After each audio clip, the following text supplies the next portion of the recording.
que se comparte desde un púlpito, estamos pecando, más bien todo lo contrario. No me cansaré nunca de insistir que no se puede decir amén a todo lo que uno dice. No me cansaré nunca de repetir que es fundamental, y más en estos tiempos finales en los que estamos viviendo, que comprobemos a la luz de las Sagradas Escrituras si la enseñanza que estamos recibiendo viene realmente de Dios o vete tú a saber de dónde viene. El escudriñar las Escrituras, el examinar los textos, respetando el contexto en el cual se dice una cosa, una palabra, un relato bíblico. El no prestar atención a todo lo que se dice y encima diciendo amén, sino esperando en Dios, comprobando si realmente lo que hemos oído, lo que estamos enseñando o lo que estamos recibiendo es realmente de Dios, es fundamental. Estamos viviendo en unos tiempos peligrosos. La Biblia los define así, tiempos peligrosos. Tiempos en los que van a abundar falsos profetas. Gente que se deleita en hacer daño, en herir, en confundir, en desprestigiar a Dios y a su palabra. Y por ahí se levantan personas que lo único que quieren es confundir a las personas, a los creyentes, metiéndoles dudas, perturbándoles en la fe. Bueno, esto no es nada nuevo.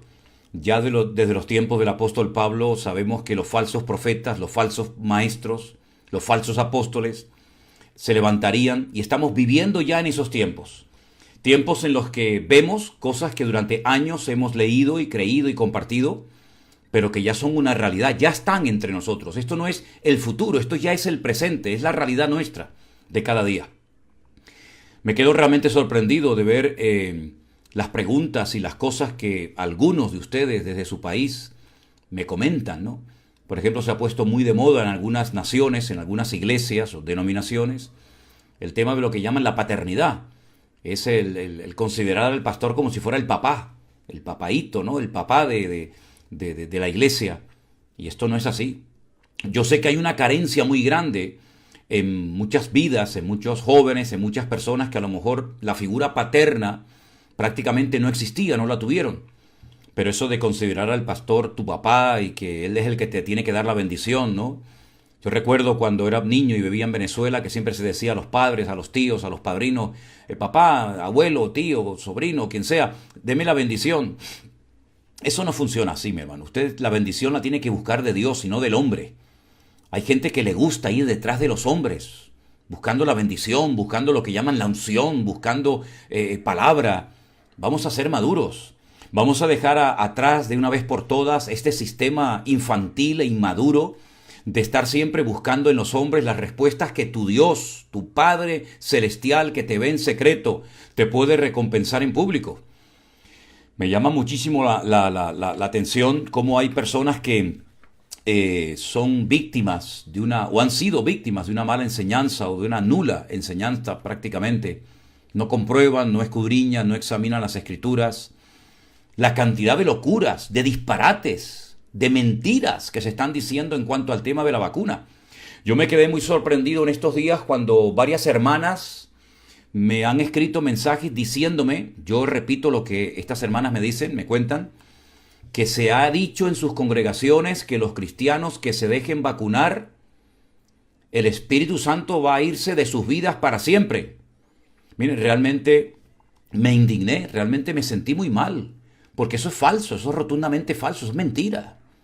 ¿Cómo se le ocurre a una persona desde un púlpito decirle a los creyentes, a los santos, a los hijos, hijas de Dios, lavados, comprados, redimidos por la sangre de Jesucristo, que si yo me vacuno, el Espíritu Santo se va de mi vida? Pero, ¿qué es lo que está ocurriendo, mis queridos hermanos? Miren, el desapego a la palabra de Dios, la falta de conocimiento hace daño. Y por eso queremos reforzar, queremos animar a todos y a cada uno de ustedes a que lean, estudien, escudriñen, examinen los textos de la palabra de Dios, para que no se dejen arrastrar por estas barbaridades que algunos dicen. Se meten en internet, extraen una cierta información, parece que secreta, una información, parece que han descubierto la varita mágica, ¿verdad? Han descubierto la pólvora. Y comienzan a enseñar auténticas locuras y disparates. Personas que no tienen mínimo de madurez y de sentido común, asustando a los cristianos. Dice la Biblia que los tropiezos, lo decía ayer en la predicación, no sé si ustedes se acuerdan, los que lo vieron. Leíamos en Mateo 18 que los tropiezos siempre vendrían, mas hay de aquel que haga tropezar a uno de estos pequeñitos. Dice Dios y no yo, dice el Señor en su palabra, que mejor le fuera atarse una piedra de molino al cuello y lanzarse a lo profundo de la mar que hacer tropezar a uno de estos pequeños. Por eso, hermanos, queremos dejar atrás la ignorancia, queremos dejar atrás el miedo al hombre y queremos adentrarnos, profundizar en las Sagradas Escrituras, porque ellas son las que nos pueden enseñar, corregir, guiar, instruir, fortalecer, animar y sobre todo quitar la venda de los ojos. Bueno, hermanos, si les parece, vamos a orar. Voy a pedirles a todos ustedes que ya están conectados que hagamos una oración juntos, si es posible, ahí donde ustedes están. Cerremos nuestros ojos, clamemos a Dios para que en esta tarde las preguntas a las cuales le vamos a dar respuesta, pues podamos aprender. Qué bueno sería si muchos de ustedes prestaran atención a las respuestas, incluso hasta tomaran nota, con papel y lápiz, tomaran nota, tomaran apuntes, para luego repasar y recordar lo que se va a enseñar en la tarde de hoy. Oramos a nuestro Dios, hermanos. Bendito Padre Celestial, te damos toda la gloria y la honra a ti, Dios mío, por este privilegio que nos das una tarde más, de poder estar en torno a tu palabra y a tu persona. Queremos pedirte sabiduría de lo alto. Ayúdanos, Señor, a dar respuestas bíblicas, a traer luz, a que se vaya la ignorancia, el miedo, el temor, y podamos tener una fe firme y robusta, sin tenerle miedo a nada ni a nadie, porque tú, Señor, nos has dado tu palabra para traernos claridad y para forjarnos y para fortalecernos en la fe. Señor, presentamos este tiempo de estudio de tu palabra delante de ti, en el nombre de Jesús. Amén y amén. Pues, mis queridos hermanos, vamos a comenzar ya a responder a las preguntas que hemos estado recibiendo últimamente. Y hay un hermano que se llama Jesús, que me dice que en el programa número 80 del Pastor Online yo hablaba acerca de la religiosidad en el pueblo de Dios. Y este hermano dice: hoy reconozco que sufrí los estragos de crecer en una doctrina rígida y dura, y pone entre paréntesis, hace 25 años atrás. Mi vida familiar está casi hecha pedazos por la rigidez y la dureza, con divisiones y contiendas. Qué lástima.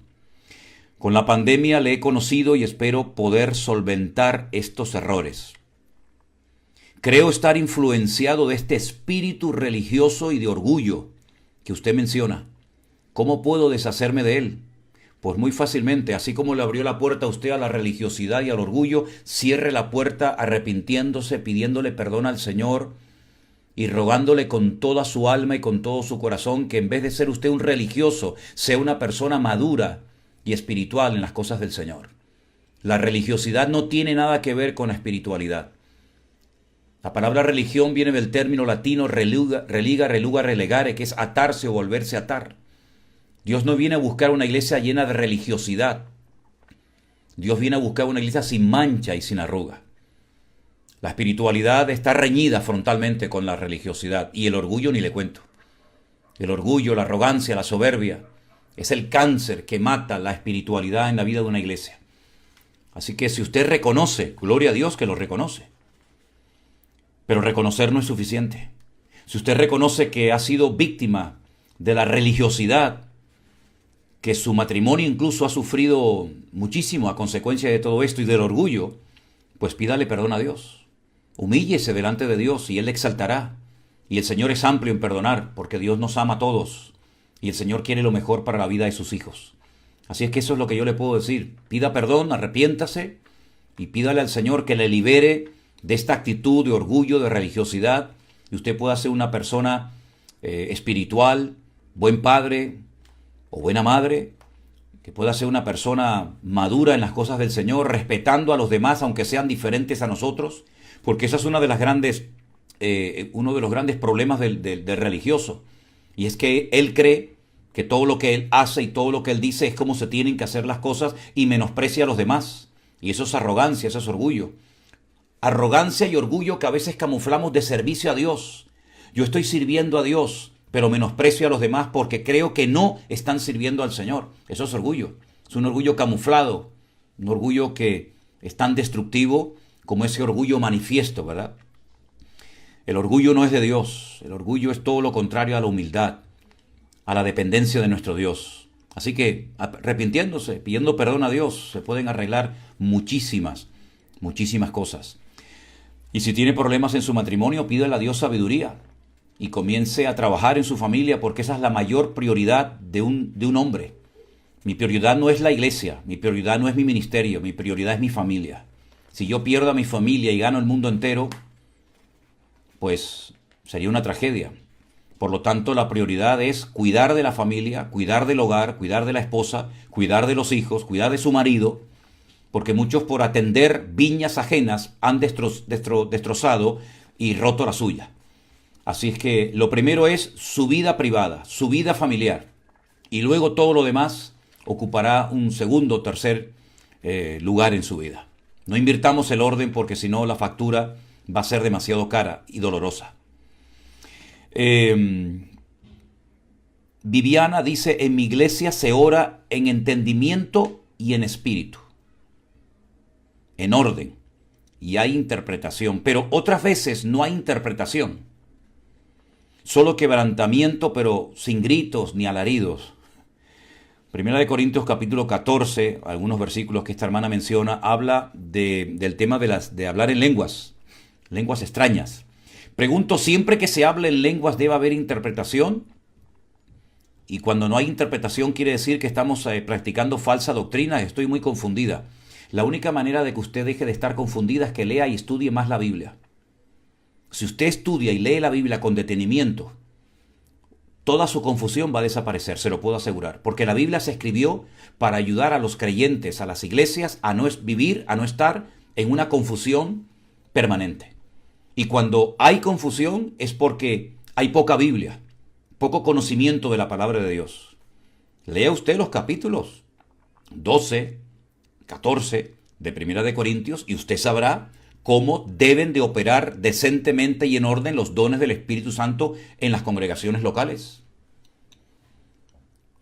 Si usted lee la Biblia, usted se va a dar cuenta de que hay dones que, vamos a poner entre comillas, necesitan de la manifestación de otros dones para que traigan bendición, edificación y exhortación a la iglesia. Hay dones que van de la mano de otros dones, a otros dos.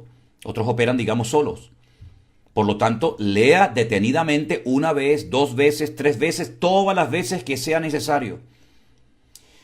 Hace mucho tiempo leí unos libros que decían que en algunas sinagogas, en algunas yeshivas, donde se estudia la palabra de Dios en Israel, un buen estudiante, cuando termina la lección, lee 100 veces, repasa 100 veces las lecturas, los textos bíblicos, los apuntes que su maestro, su rabino, ha compartido.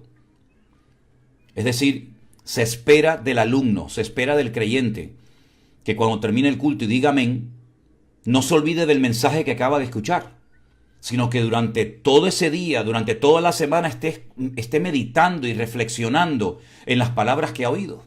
Vaya a casa, compruebe las lecturas, tomen nota, acostúmbrense a tomar notas, hermanos. Lo que no entra aquí en la cabeza entra en una libreta, ¿verdad? Es muy difícil poder recordar todo lo que una persona escucha durante un mensaje. Bueno, gracias a Dios que hoy en día tenemos también las redes sociales, los canales donde están almacenados los cultos, las reuniones, los mensajes, los estudios. Nosotros creo, si no recuerdo mal, tenemos ya más de 1000 y pico mensajes almacenados que en cualquier momento usted lo puede volver a ver, a repasar. Pero si usted quiere salir de su confusión en cuanto al tema de las lenguas, la interpretación y todo eso, el orar con el entendimiento, orar en el espíritu, bueno, lo que tiene que hacer es leer y estudiar y escudriñar el capítulo 12 y 14 fundamentalmente de Primera de Corintios. Y va a ver usted cómo leyendo la palabra de Dios con una buena actitud en reverencia, pidiéndole al Espíritu de Dios que le ilumine y que le muestre la verdad y lo que está revelado ahí, pues usted va a ser muy edificada y muy bendecida, y las dudas y sobre todo la confusión y la ignorancia se van a marchar de su vida una vez y para siempre. Eso es lo que yo recomiendo a todo el mundo, que lean la palabra, pero que no hagan una lectura superficial, sino que profundicen. Y si encuentra una palabra que no entiende, vaya y busque el significado de la palabra. Por ejemplo, alguien vuelve a preguntar otra vez por la famosa palabra Selah, esa palabra que aparece en repetidas ocasiones en el libro de los Salmos.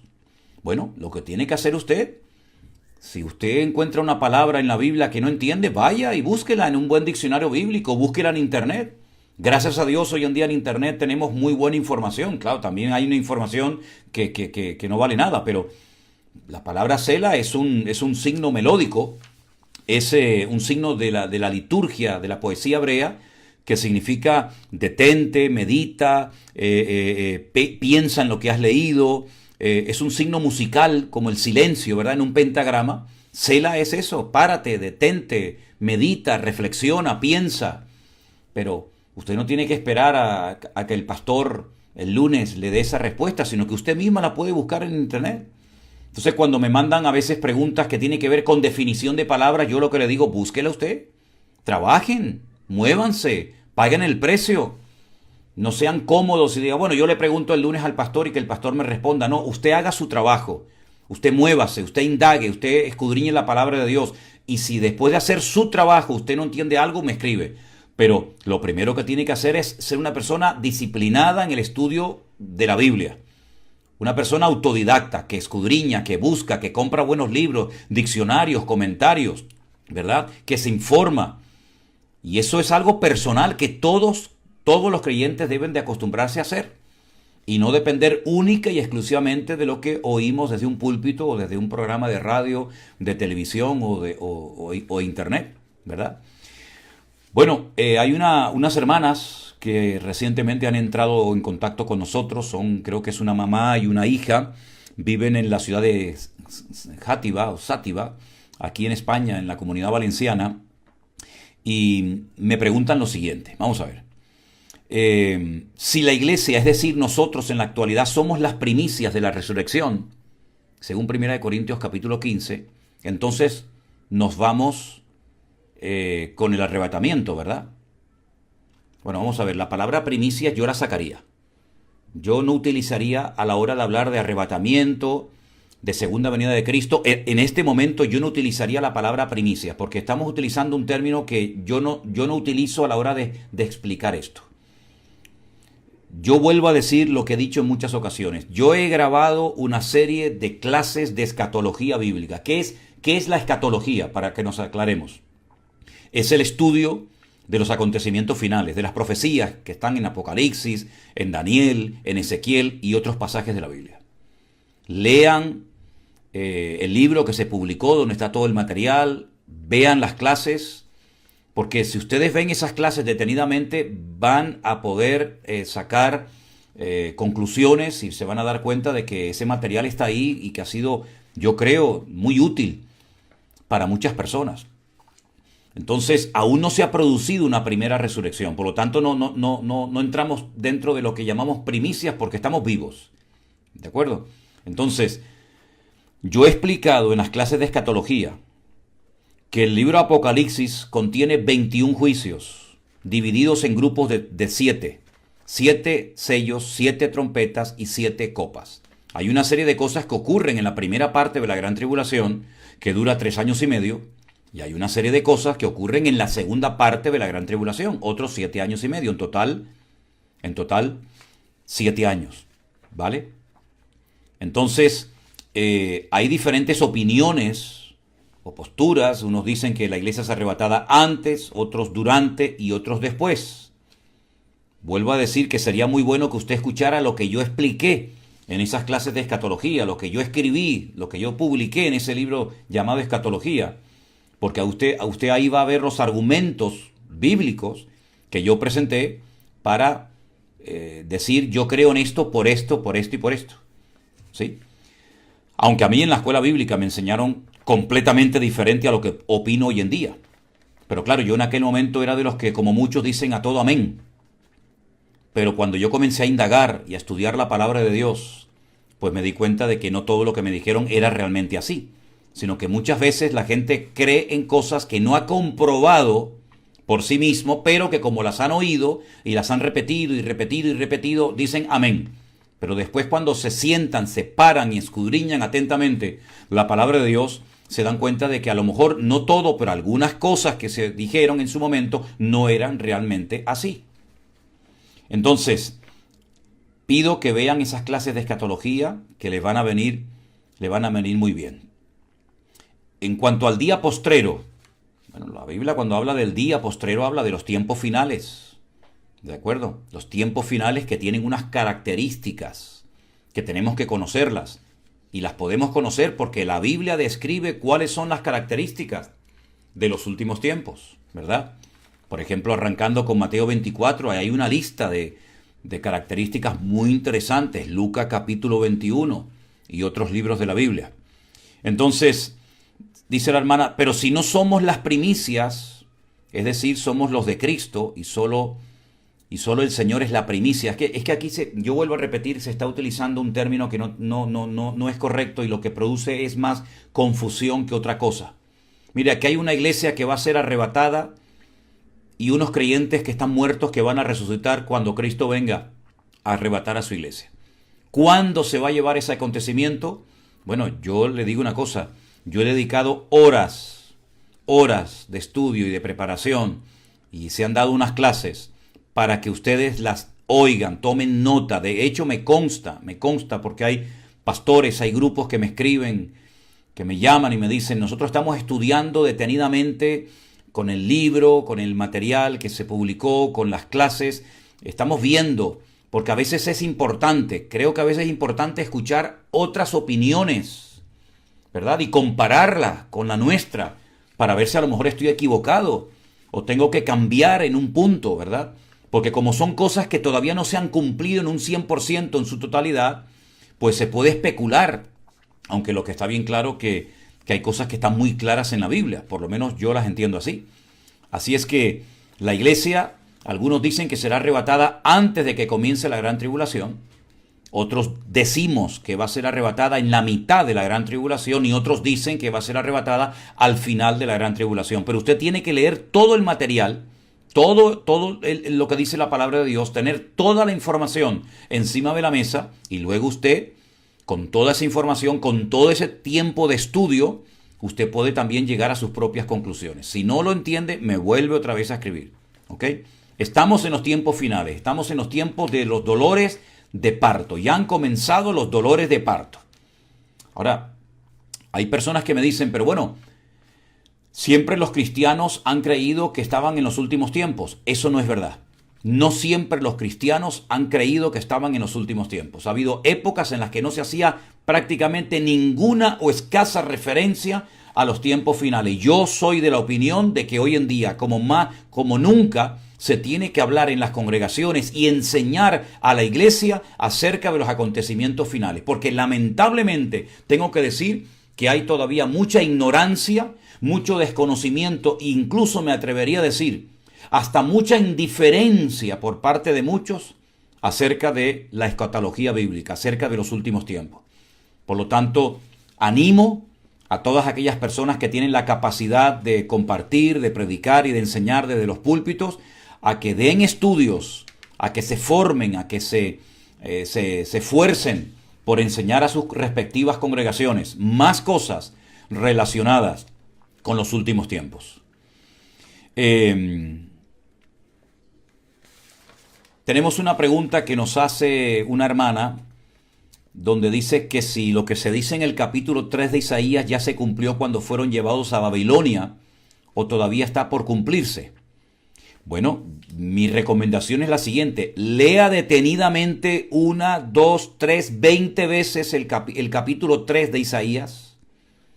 Compare a la luz del libro de Isaías y de otros libros si los acontecimientos que se relatan ahí se llevaron a cabo cuando el pueblo, no el pueblo de Israel, sino las tribus del sur, que eran la tribu de Judá y de Benjamín, se cumplieron dichos acontecimientos relatados en Isaías capítulo 3 cuando fueron llevados en cautiverio a Babilonia.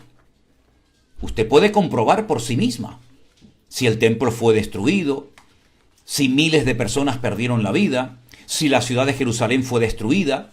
Ahora, hay capítulos que nos hablan, por ejemplo, de la destrucción de Jerusalén, del templo, etcétera, etcétera, que a su vez también contienen algo de información acerca de los acontecimientos finales, es decir, de lo que todavía está por ocurrir. Por lo tanto, compare si lo que usted lee en el capítulo 3 de Isaías con otros libros ya se cumplió o no se cumplió. Y usted misma se va a dar cuenta que hay muchas cosas de Isaías capítulo 3 que ya se cumplieron cuando fueron llevados al cautiverio a Babilonia. Y otras están por cumplirse. Porque también el capítulo 3 se adentra en parte del capítulo 4 y hay que tener toda la información encima de la mesa para poder decir esto se ha cumplido y esto todavía no se ha terminado de cumplir. Pero la garantía de que lo que falta por cumplir se va a cumplir es que ya mucho de lo que se ha dicho y se ha revelado y se ha escrito ya se cumplió. Mariela dice a qué se refiere cuando leo los capítulos 1, del 1 al 3 de Eclesiastés. Mire, el capítulo o los capítulos, o el libro, mejor dicho, de el Eclesiastés, el Coelet, como se le conoce en hebreo, el libro del predicador, del expositor de una palabra, es un libro escrito por un hombre que estaba, digamos, un poco harto y cansado de la vida. Fue escrito por el rey Salomón, un hombre que tuvo todo en su mano, un hombre que cometió grandes equivocaciones, errores y pecados.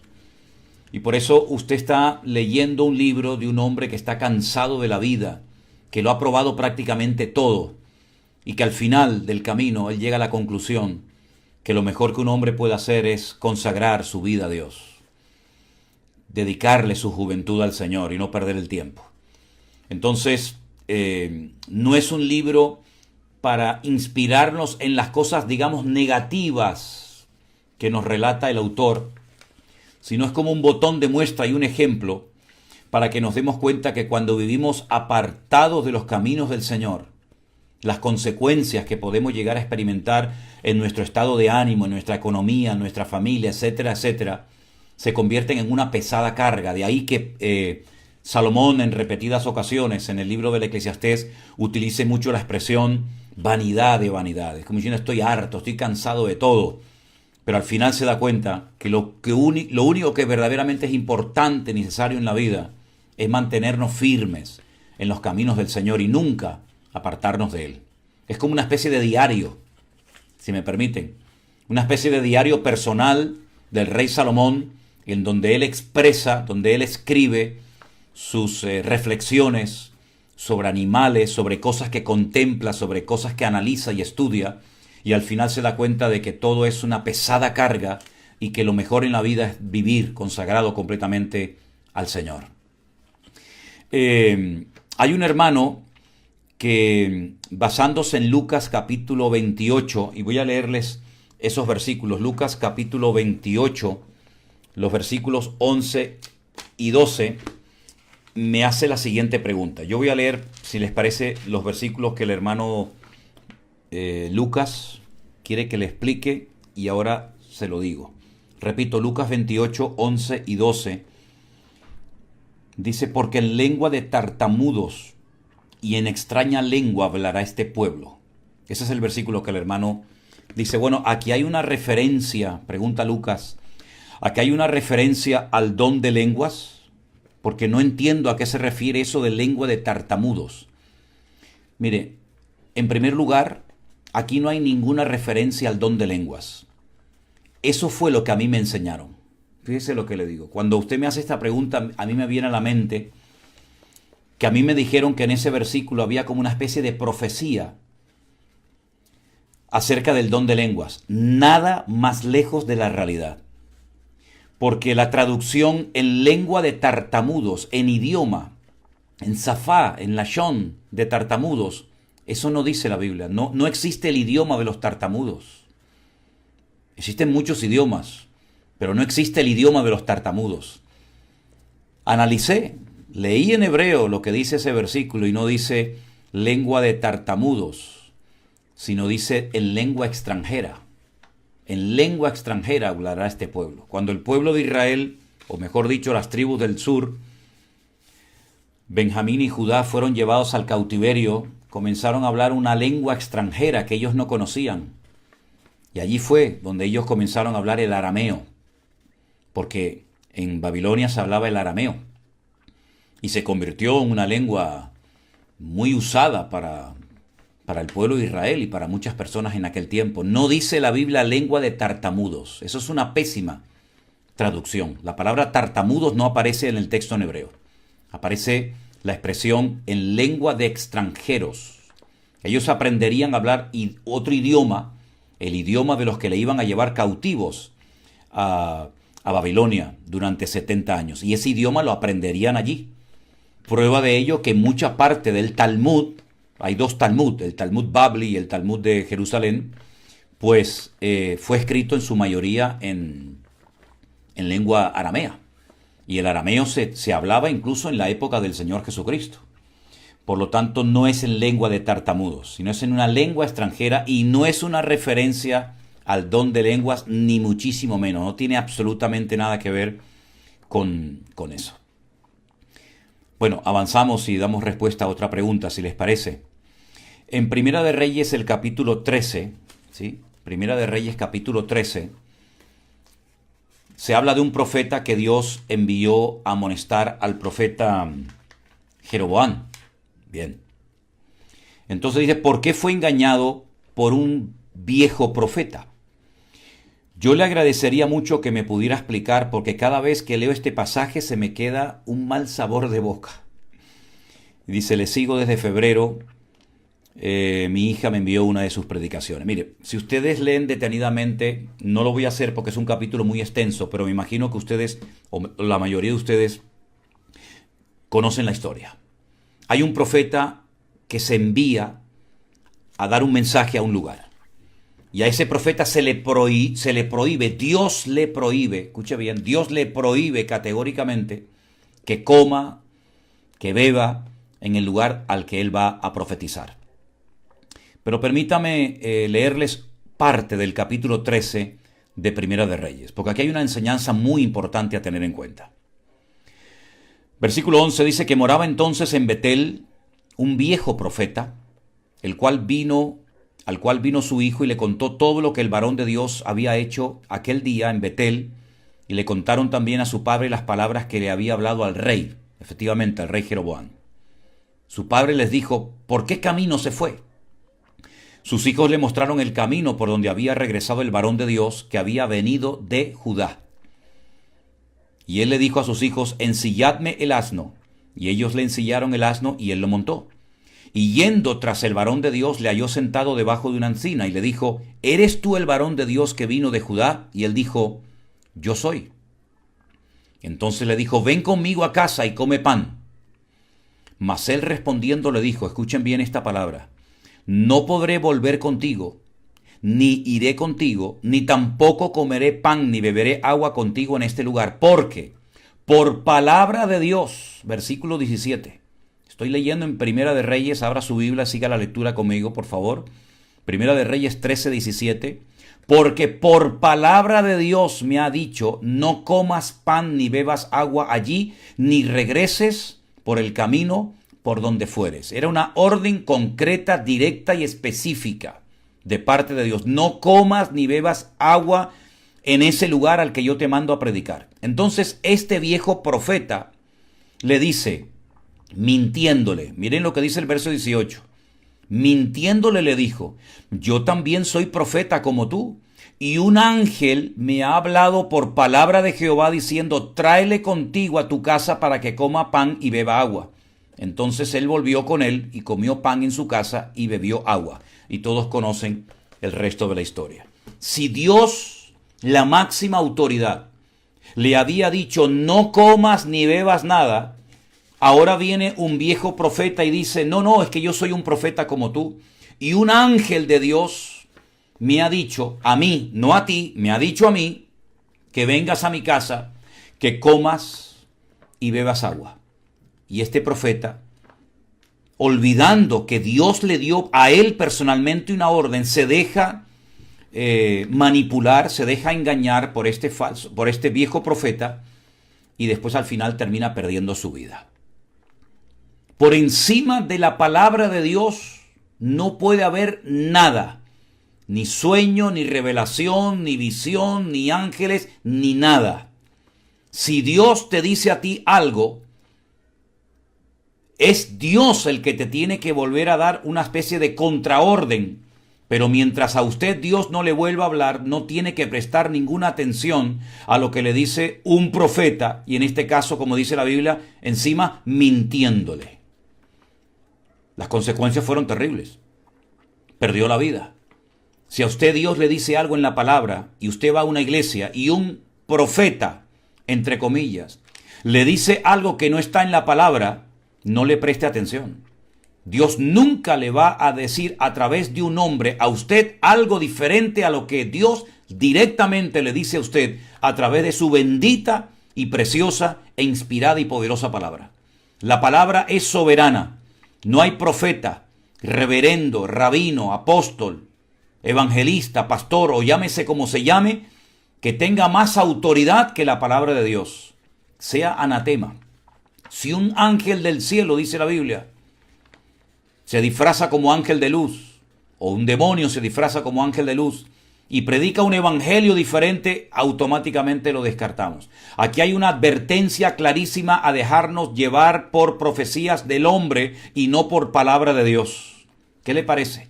¿Por qué no se habla esto en las iglesias? Donde están siempre con profecías va, profecías viene, Dios te dice esto, Dios te dice lo otro. Vayan a la palabra, estudien la palabra de Dios.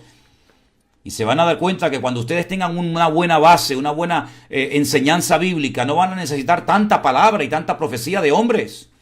He visto gente hacer colas frente a altares, frente a congregaciones, para que el profeta le diga a usted, ¿qué? ¿Es que acaso su Dios es mudo? ¿Es que acaso Dios no conoce su corazón? ¿Es que Dios no le puede a usted hablar, sino que necesita que usted vaya a un hombre, a un profeta, para que le imponga las manos y le diga, Dios te dice esto, esto y aquello? No, mi querido hermano, aquí hay una enseñanza, una advertencia tremenda de cómo un verdadero profeta se deja engañar por otro profeta, diciéndole, bueno, Dios te dijo una cosa, pero a mí un ángel de Dios me dijo otra. Entonces tenía que haberle dicho, pues lo siento mucho, mi hermano o amigo, a mí hasta que Dios no me diga que puedo ir a la casa suya o a la casa de cualquier persona a comer, a dormir o a beber agua o a lo que sea, yo no puedo desobedecer a Dios, porque a mí me habló Dios personalmente, directamente, y usted me viene a mí a dar una orden completamente diferente a la que Dios me dio.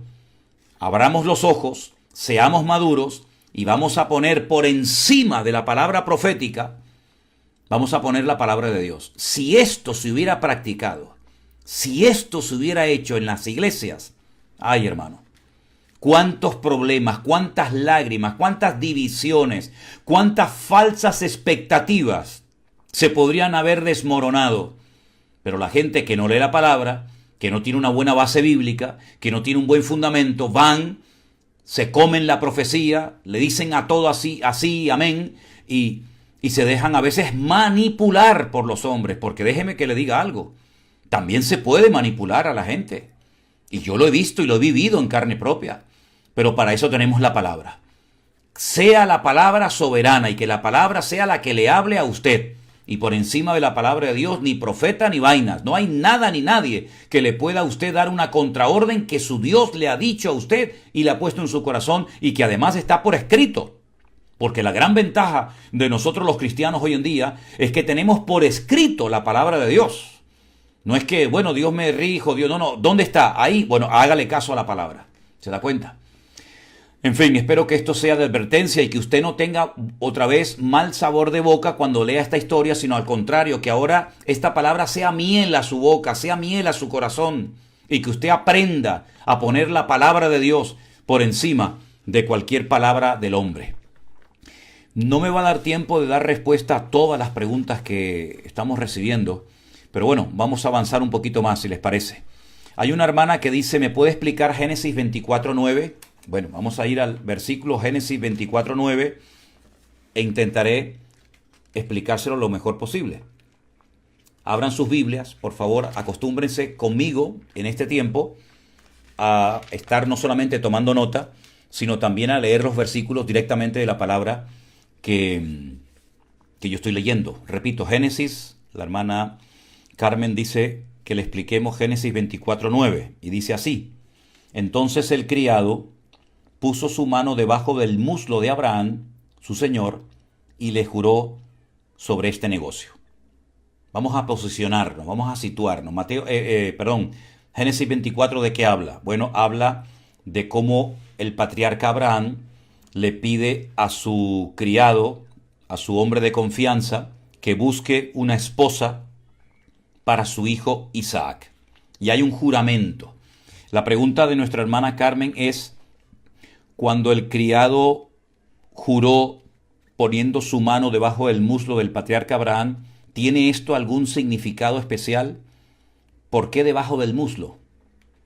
Yo le voy a pedir a usted, hermana Carmen, y a todos los que están tomando nota, que espero que sean muchísimos, porque hay muchísima gente conectada, lo estoy viendo ahora mismo en la pantalla, que por favor tomen nota de estos dos versículos. No los voy a leer, pero yo les voy a pedir a ustedes que lo hagan. Éxodo 28:42. Repito, Éxodo 28:42. Y el otro texto es Génesis 46:24. Estoy explicando, o voy a explicar lo que significa poner la mano debajo del muslo, cosa que se ve en el libro del Génesis cuando Abraham y Eliezer hacen, digamos, como una especie de pacto, un juramento, acerca de la responsabilidad de buscar una buena esposa para su hijo Isaac, para su futuro heredero. Entonces, para reforzar lo que voy a enseñar, lean Éxodo 28:42 y Génesis 46:24. Y ahora voy a pasar a darle la explicación. La versión Reina Valera es muy diplomática. La versión Reina Valera es muy suave en la expresión. La expresión en hebreo es muy fuerte, muy directa. No se ponía la mano sobre el muslo de nadie, sino sobre las partes masculinas del hombre. Y se hacía un juramento: si yo no cumplo con mi juramento, que me quede estéril y no tenga descendencia. Eso es lo que dice el texto en hebreo. Que se juraba sobre la procreación, sobre la descendencia. Que me quede estéril y que no tenga descendencia, si yo no cumplo con este juramento que estoy haciendo. Aquí dice lo de poner la mano debajo del muslo como para suavizar la cosa. Pero usted me entiende, ¿verdad? Es como cuando dice que Saúl entró a una cueva a cubrirse los pies. ¿Eso qué significa de cubrirse los pies? Tenía frío en los pies y entró a una cueva a ponerse una manta, una cobija, como dicen los venezolanos. No, entró a hacer sus necesidades, pero ese eufemismo, entró a cubrirse los pies, como que suaviza la cosa. Aquí pasa lo mismo. Se juraba sobre la procreación, sobre la descendencia, y era algo muy serio, porque el hombre estaba dispuesto a perder su poder reproductivo si fallaba al juramento, en este caso entre Abraham y su criado Eliezer. Eso es lo que significa. Pero pueden leer, repito, Éxodo 28:42 y Génesis 46:24 para reforzar un poco el argumento que les estoy presentando. Y voy a dar respuesta a una pregunta más. No he contestado a todas, pero para el próximo día lo haré. La siguiente pregunta es la siguiente. Jesús dice: estamos en el año 2021. Sí, efectivamente. Pero ¿desde que nació Jesús o desde que fue crucificado? Bueno, vamos a ver.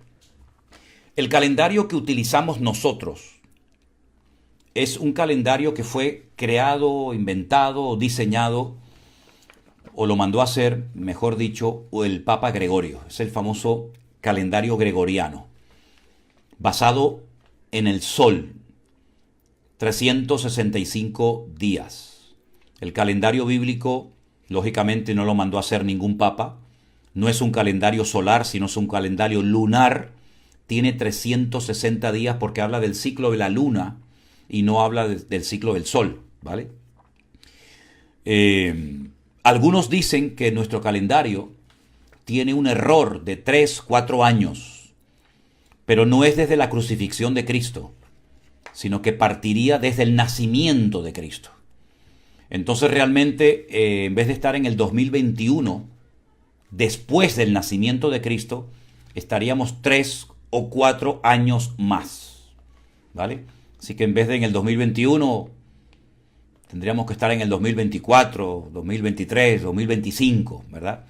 Por lo tanto, se comienza a contabilizar desde el nacimiento de Cristo y no desde el día de su resurrección, porque desde que Él nació hasta su resurrección o crucifixión pasaron 33 años, es decir, y esos 33 años desde su nacimiento hasta su crucifixión no cuentan. Claro que cuentan, pero hubo un pequeño error de cálculo de 3, 4 años arriba.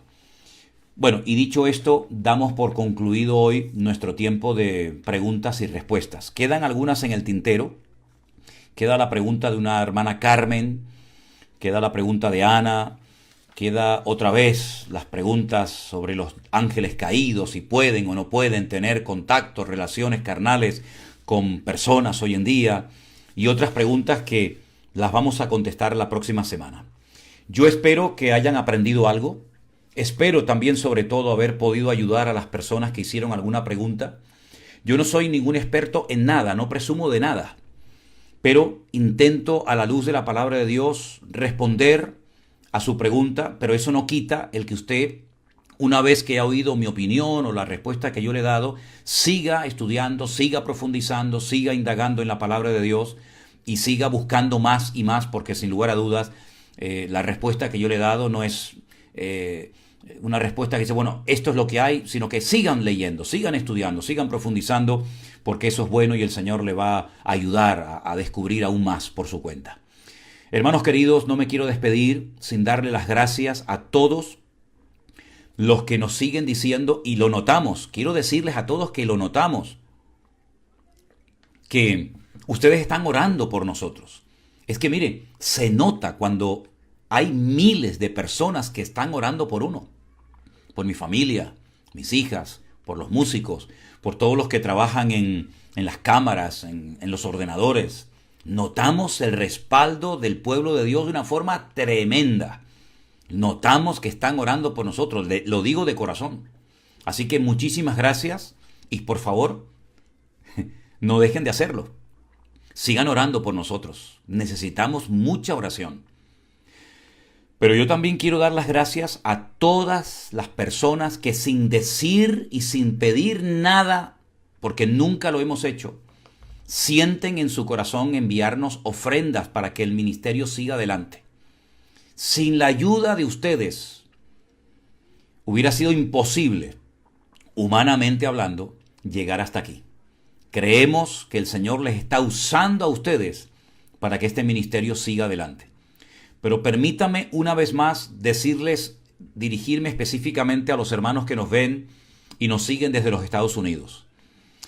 Miren, a veces en cartas que recibimos vienen esos cheques típicos de Estados Unidos con alguna ofrenda. Esos cheques no podemos cobrarlos aquí en España. No vamos a una entidad bancaria y nos los pagan. Por lo tanto, no envíen cheques ni a nombre de la iglesia ni a nombre de nuestro ministerio. No envíen cheques dentro de cartas, esos cheques típicos americanos, porque aquí no se pueden hacer efectivos. Ya lo dije en una ocasión y lo vuelvo otra vez a repetir, ¿de acuerdo? Gracias a todos los que oran, a todos los que ofrendan, a todos los que apoyan y aman este ministerio. Y quiero recordarles solamente una cosa antes de marcharme y terminar con oración. Estos programas, los devocionales, el pastor online, etcétera, etcétera, empezaron el año pasado por el mes de marzo aproximadamente. Estamos casi a punto de llegar a un año de fidelidad y de constancia mutuamente, donde hemos sido bendecidos y donde Dios nos ha permitido entrar en contacto con miles y miles de hermanos de todas partes del mundo. Y toda la gloria y la honra se la damos al Señor, porque Dios ha sido y es tremendamente bueno. Y no deja de sorprendernos. Que Dios les bendiga grandemente, a ustedes también. Gracias por todo el amor que nos brindan, por todo su apoyo. Y la verdad es que uno se siente arropado y es un honor y un privilegio y una gran responsabilidad el estar aquí casi a diario, pero me gozo muchísimo de ver que ustedes están al otro lado, siguiendo al Señor y esforzándose por difundir su palabra y por crecer y madurar. Gracias, hermanos, de todo corazón. Oramos, ¿les parece? Adelante. Señor, te damos gracias de todo corazón en esta tarde, por este tiempo que nos has permitido pasar, donde lo único que hemos querido y queremos es glorificarte a ti, Señor. Levantarte a ti en alto para que te sigan los hombres y te admiren y te amen y te conozcan y te reciban en sus corazones. Gracias por todas las bendiciones, por todo el respaldo que hemos recibido hasta el día de hoy por parte tuya y por parte de tu amada iglesia.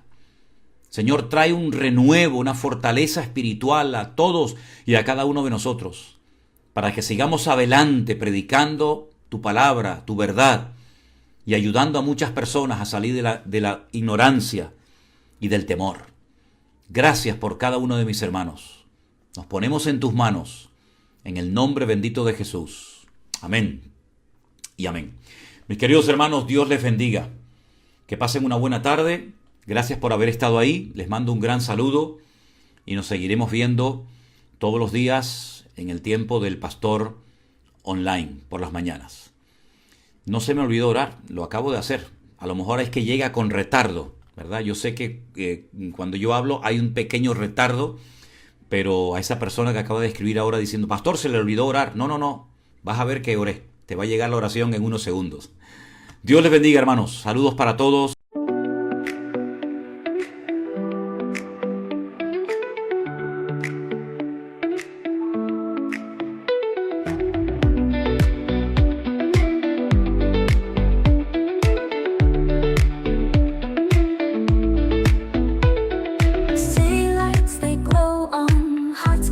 We're so strong in the air, love song, dancing all night long.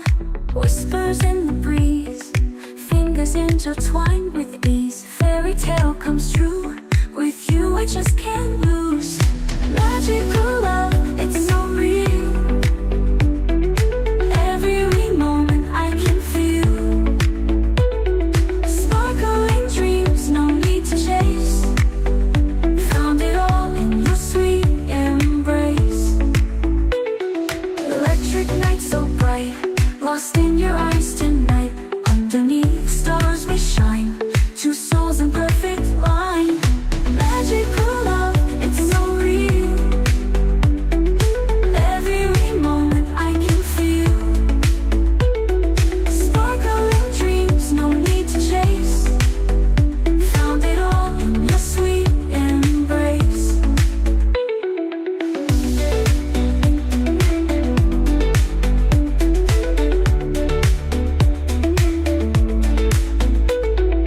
Magic night so bright, lost in your eyes tonight.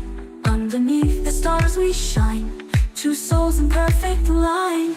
Magic night so bright, lost in your eyes tonight. Underneath the stars we shine, two souls in perfect line. Magical love, it's so real. Every moment I can feel. Sparkling dreams, no need to chase. Found it all in your sweet embrace. Magical, you and I. Love symphony that reaches the sky. Magical forevermore. Our love story forevermore.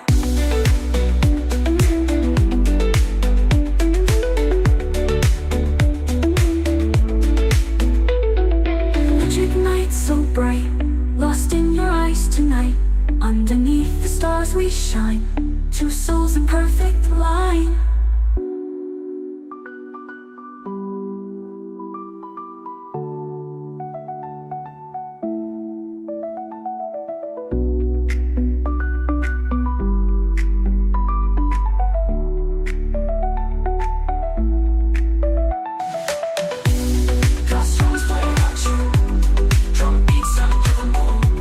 Set the magic speak their spell.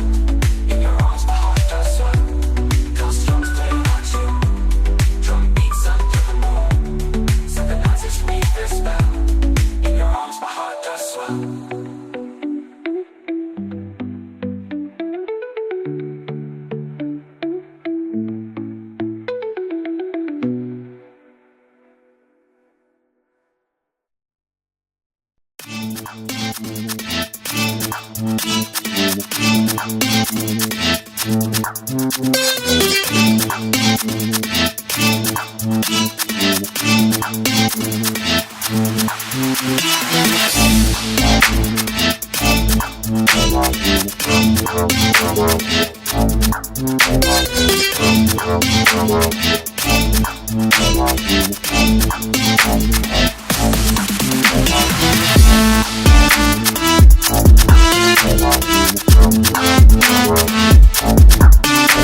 Thank you.